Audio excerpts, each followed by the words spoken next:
Hello, friends. A long time ago in a faraway land, there lived a poor girl who spent her days collecting scraps of metal. One day, while rummaging through a junk pile, she found a small, smooth glass orb that seemed to glow from within. And when she brought it closer to her ear, she heard the faint sound of singing. At first, she thought it was a lullaby. It was so beautiful and entrancing that she fell asleep right there and then.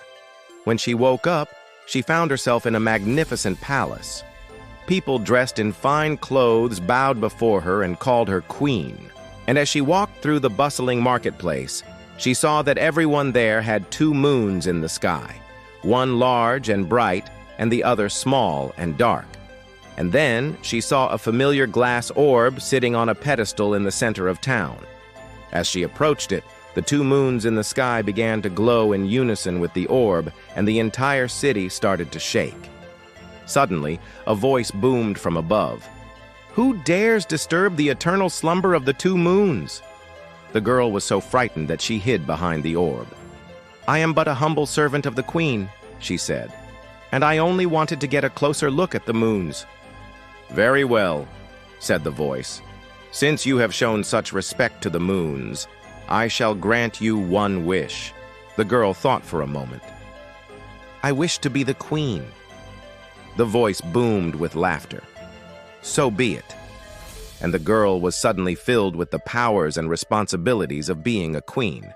She ruled wisely and fairly, and her people prospered under her guidance. But every night when she dreamed of the orb, it would sing a haunting lullaby that reminded her of her old life. And as the years passed, she became more and more drawn to the song and the life it represented. One night, she decided to follow the song and found herself back in the junkyard where she had first discovered the orb. But now the orb was fading, its glow dimming with each passing moment.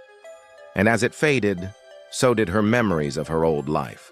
As the first rays of sunlight touched the orb, it vanished, leaving only a small, smooth stone in its place. And as the girl reached out to touch it, she felt her memories returning in full force. But she was no longer the same girl who had found the orb. She was now a woman, and her life had changed in ways both big and small.